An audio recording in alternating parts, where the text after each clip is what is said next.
1988년도에 대한민국에 무슨 일이 있었습니까? 올림픽이 열렸습니다. 여러분 기억나시죠? 올림픽. 그 올림픽을 통해서 우리나라가 정말 전 세계에 크게 위상을, 그리고 크게 이름을 떨치고 우리나라에 대한 이미지를 완전히 바꾼 계기가 88 올림픽이었습니다. 사랑하는 여러분, 이제 88 올림픽 우리는 어떻게 개막식을 했느냐? 이제 우리도 전문가들이 그때 이 일을 맡은 분이 누구냐면은 이어령 문화부 장관이었어요. 이전에 문화부 장관 이어령 선생님께서 장관님이 이 일을 맡으셨어요. 이제 천국 가셨지만, 그래서 이제 그 당시에 여러 전문가들이 우리도 이제 아주 화려하고 정말 역사에 남는 퍼포먼스를 준비해야 되는데, 그러면은 우리나라에서 상징적으로 등장시킬 수 있는 게 뭐냐 했을 때 그때 청룡이라고 했어요. 푸른 용. 그러니까 용은 동양의 상징입니다. 용은 동양 사람들만 알고 있는 게 용이지. 용이라 그 말이. 그래서 청룡이 한국의 이미지에 부합되고, 그러니까 청룡을 가지고 퍼포먼스를 만들자, 이런 의견이 지배적이었어요. 그런데 이어령 선생님은 청룡을 없앴습니다.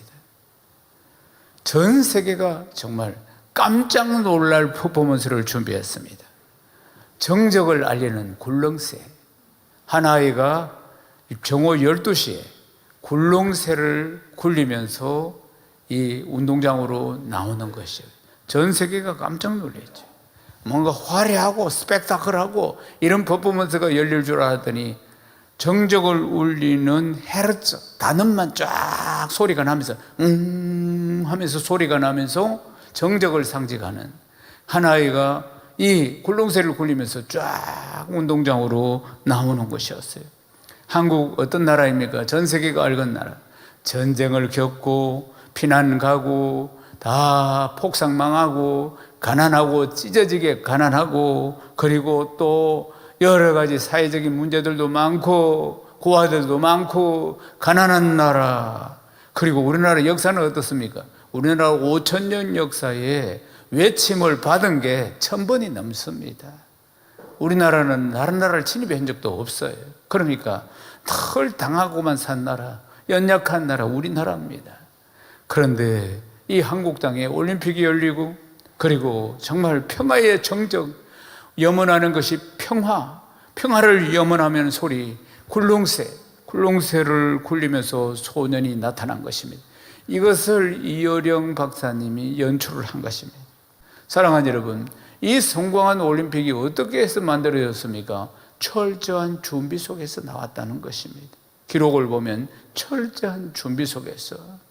사랑하는 여러분, 무슨 일을 할 때도 그 일을 성공시킬 수도 있고 실패시킬 수도 있고 허지부지하게 만들 수도 있는데, 그 모든 과정은 실제로 준비 과정에 있다는 사실 아니겠습니까? 며칠 있으면 아이들이 수정을 시게 되는데 공부도 역시 마찬가지 아니겠습니까? 어떤 시험을 철저하게 잘 준비한 사람은 좋은 성적이 될 것이고, 그렇지 못할 때는 또 그런 결과가 나타나는 것 아니겠습니까?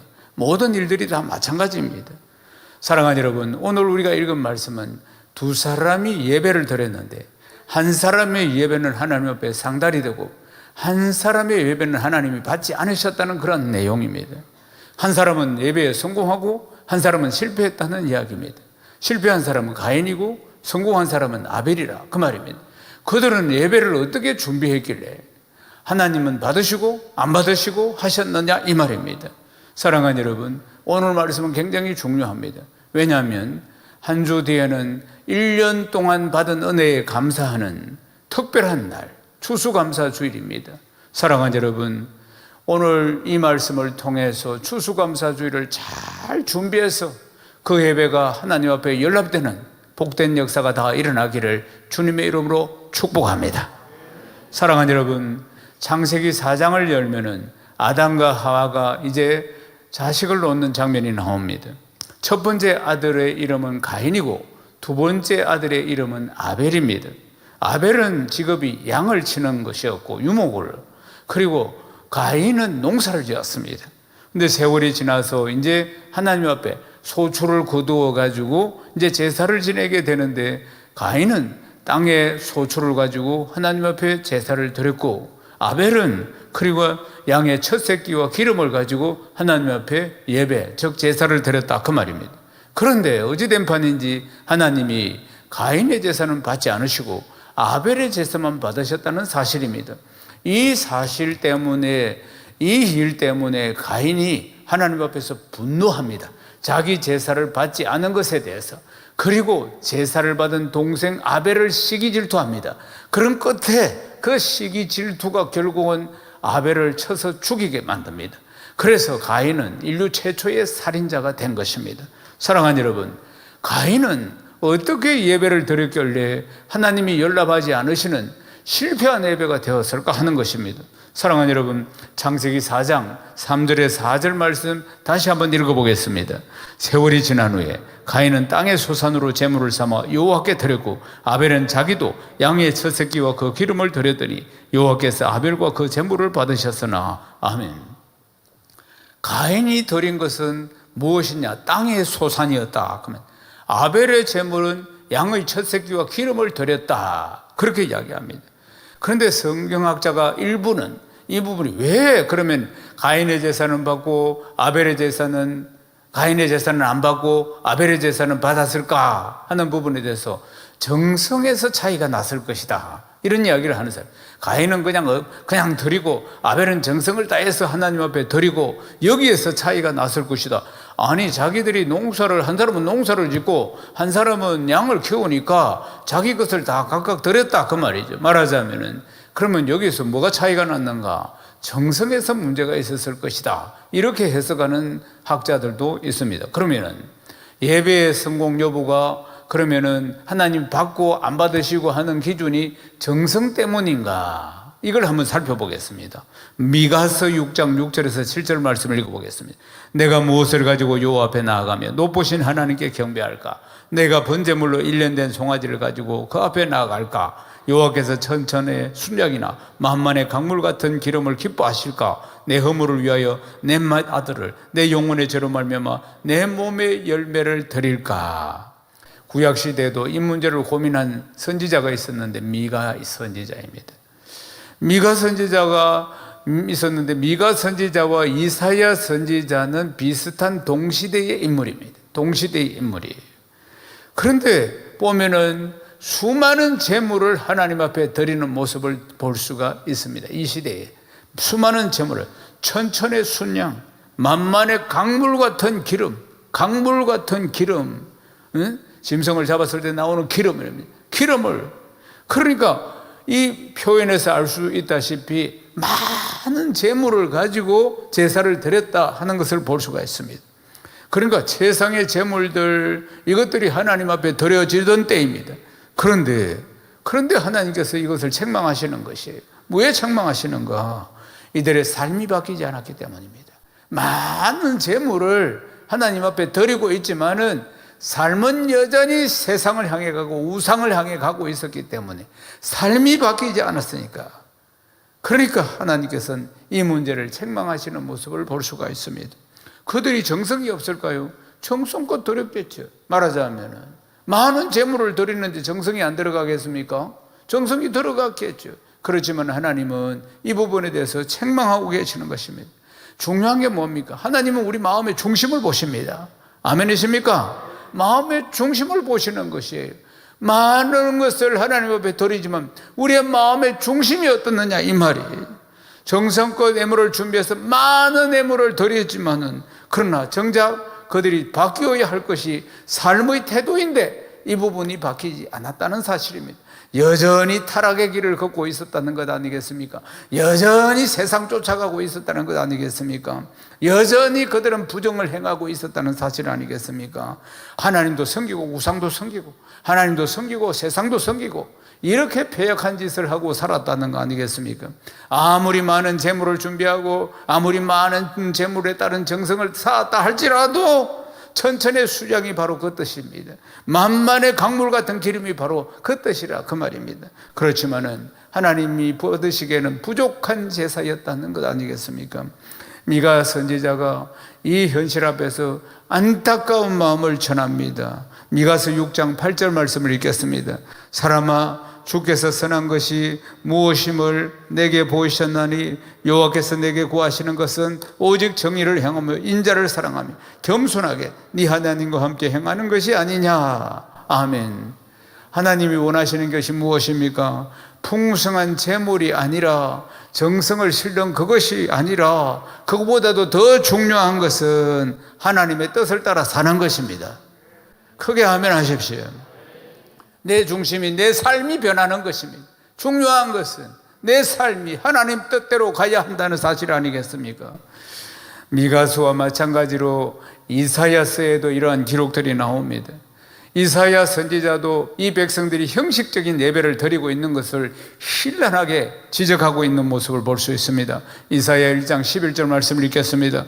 여호와께서 말씀하시되 너희 무수한 재물이 내게 무엇이 유익하뇨? 나는 순양의 번제와 살찐 짐승의 기름에 법을 넣고 나는 수송아지나 어린 양이나 순염소의 피를 기뻐하지 아니하노라. 미가서에도 마찬가지고 이사야서에도 역시 마찬가지예요. 그러니까 동시대에 재물을 잔뜩 드리고 있지만은 그 마음의 중심이 틀렸다는 것 아니겠습니까? 그의 삶들이 따라오지 못하는 것에 대해서 역시 지적하고 있는 모습을 볼 수 있습니다. 예배를 드리지만은 예배가 형식적이라 그 말입니다. 하나님은 우리의 중심을 보시는데, 그렇지만 우리의 중심이 따라가지 못하고 삶이 따라가지 못하는 것을 이야기하고 있다는 것입니다.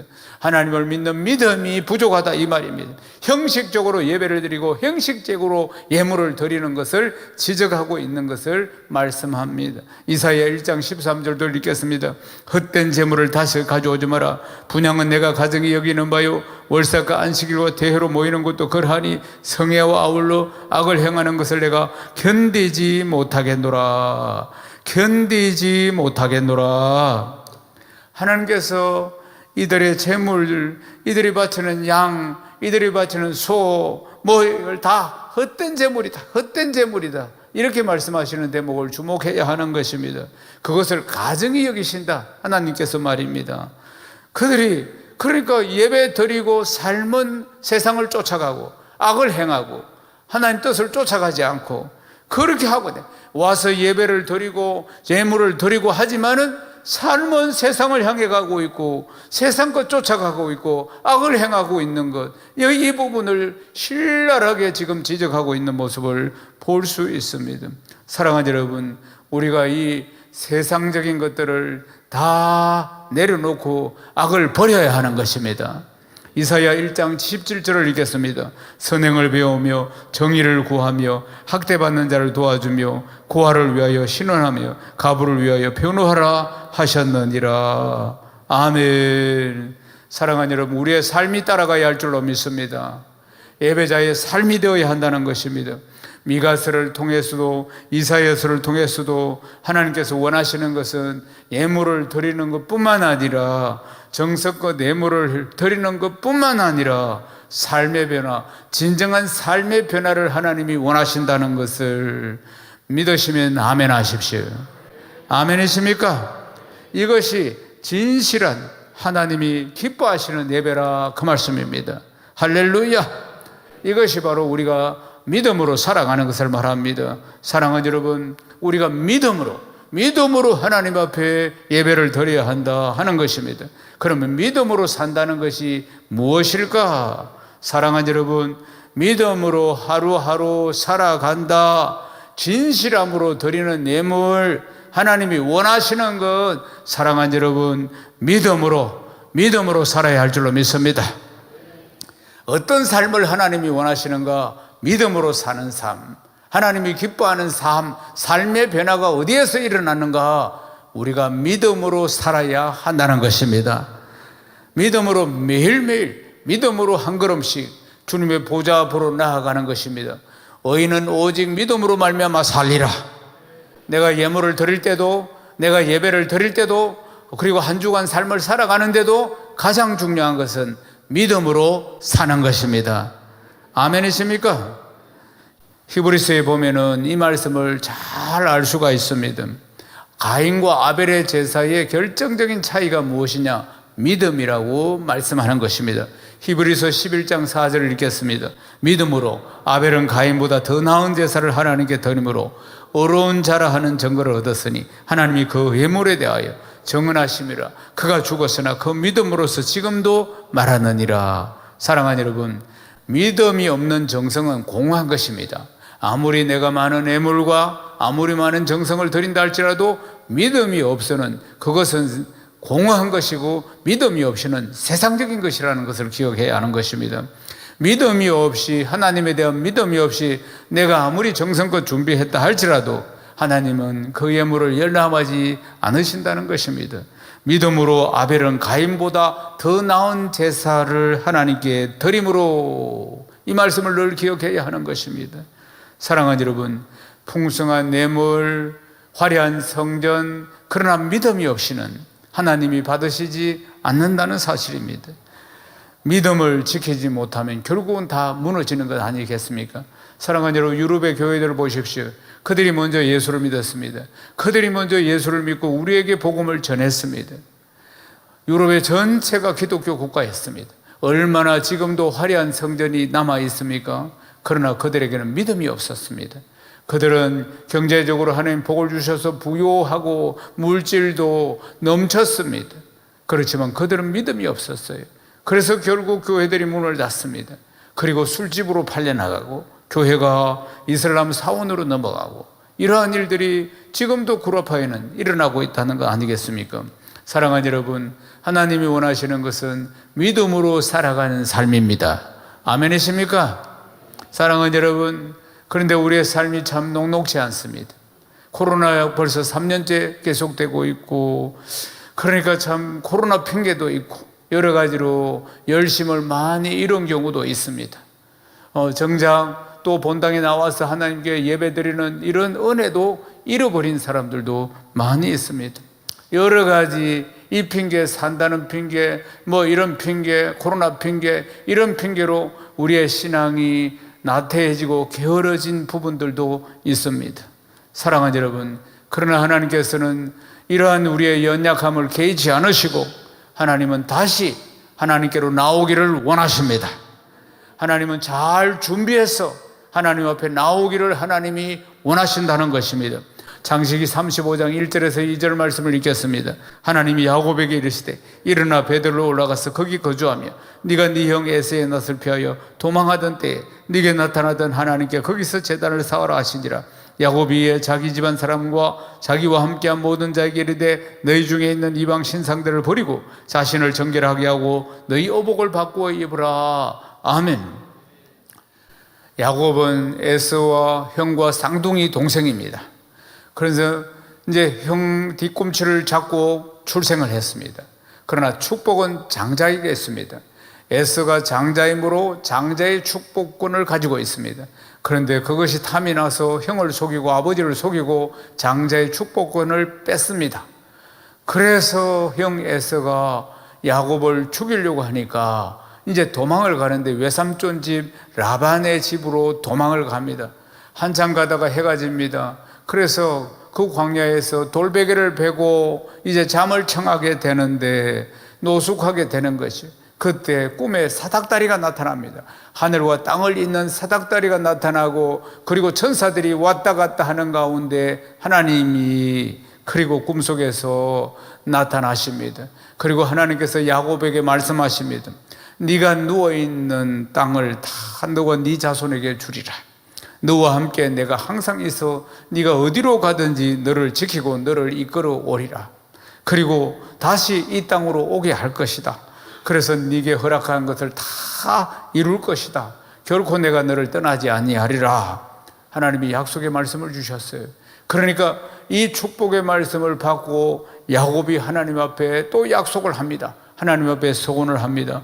평안히 내가 아버지 집으로 돌아오게 되면 여호와께서 나의 하나님이신 것을, 내가 자신이 기둥으로 세운 돌을 하나 세우고 그리고 그것을 하나님의 집이 되게 하리라. 하나님께서 나에게 주신 10분의 1을 항상 하나님 앞에 드리겠습니다. 이렇게 약속을 하는 것입니다.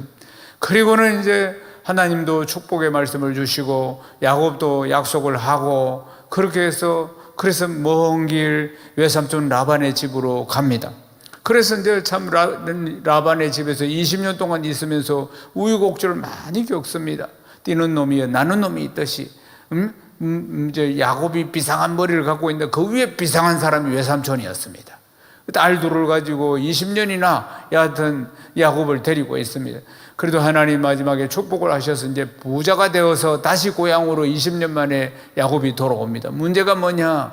형 에서가 20년 동안 동생을 죽이려고 원한을 품고 있었다는 사실 아니겠습니까? 그리고 결국은 하나님의 은혜로 이 문제도 해결합니다. 에서와의 문제도 해결합니다. 그러면은 다시 고향으로 돌아오면은 원래 하나님 앞에 20년 전에 약속한 것처럼 베델로 가야 하는데, 그런데 야곱은 그 약속을 잊어버리고 세겜으로 갑니다. 세겜에서 이제 큰 사건이 터집니다. 딸 디나가 그러니까 욕을 당하는 일이었습니다. 그러니까 이 딸 디나가 그 땅의 추장 세겜으로부터 욕을 당하는데, 그걸 가지고 이제 야곱의 아들 시몬과 레이가 이걸 갖다가 복수를 합니다.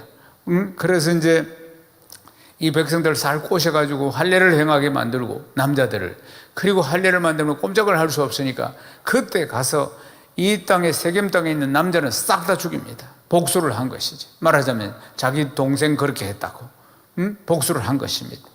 이게 야곱을 불안에 빠지게 만듭니다. 야곱을 불안에 빠지게 만듭니다. 이 가나안 족속 브리스 족속이 반드시 복수하러 올 거다 그 말입니다. 자기를 죽일 것이라 그 말이에요. 아들이 사고를 쳤는데 그런데 이 문제 때문에 자기가 죽을 것 같아. 이 불안에 떨고 있을 때 그때 하나님이 야곱에게 나타나십니다. 그리고 야곱에게 나타나셔서 베델로 올라가라 그렇게 말씀하시는 것입니다. 에서의 낯을 피해서 외삼촌 집으로 도망갈 때 그때 베델에서 하나님과의 한 약속을 지키라 그 말씀입니다. 하나님도 복을 주신다고 했잖아요. 그러니까 그때서야 야곱이 깨닫습니다. 그동안 20년 동안의 세월을 생각해 보니까 전적인 하나님의 은혜라는 것을 이제야 깨닫는 것입니다. 전적인 하나님의 은혜라는 것을. 그때서야 20년 동안 살아온 것들이 하나님의 전적인 은혜고, 그때서야 많은 감사할 조건들을 깨닫게 되었다는 것입니다. 근데 산다고 어쨌든지 20년 전에 도망갈 때 하나님과 언약을 맺었는데 그걸 잊고 살았는데 다시 이제 깨우칩니다.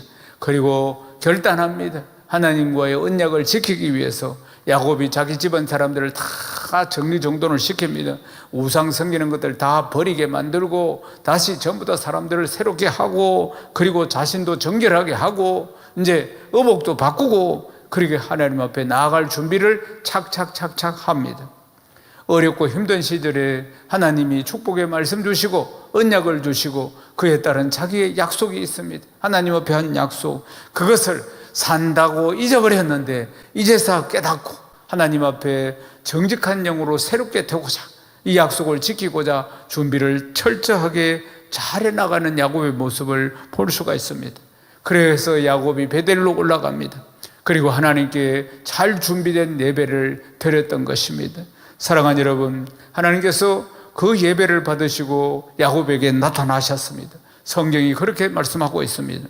사랑하는 여러분, 그리고 복을 주시는 장면인데 우리의 모습도 똑같습니다. 21세기의 야곱이 누굽니까? 바로 우리입니다. 내 머리대로 잔머리대로 내 생각대로 살아보는 거 아니겠습니까? 그러다가 벽에 부딪힙니다.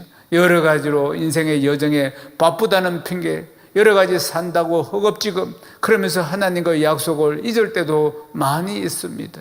사랑하는 여러분, 하나님께 나아가기보다 세상일 해결하기가 바쁘고 그냥 색산일 열심히 한다고 바쁘고 그런 적이 한두 번이 아니라 그 말입니다. 사랑하는 여러분, 이번 한 주간은 굉장히 중요한 한 주간입니다. 그런 마음들을 다 정리하셔야 됩니다. 잘 준비해서 하나님 앞에 예배를 드려야 하는 것입니다. 다시 잘 준비해야 합니다. 내 마음의 중심이 정말 중요한 것입니다. 1년에 한 번 있는 내 인생을 축복하신, 올해도 축복하신 하나님 앞에 감사를 헤아려 보십시오. 세상으로 가 있는 분주한 내 마음을 다시 잡아서 하나님 앞으로 돌려놓으십시오. 사랑하는 여러분, 항상 사람이 가장 마음이 많이 쓰이는 곳이 자기의 관심입니다. 내 관심이 어디에 있느냐? 하나님께 있느냐? 세상 일에 있느냐? 세상을 더 사랑하면 안 됩니다. 하나님을 사랑해야 하는 것입니다. 내 마음 중심에 하나님이 계셔야 한다는 것입니다. 사랑하는 여러분, 추수감사주일을 한 주일 앞두고 있습니다.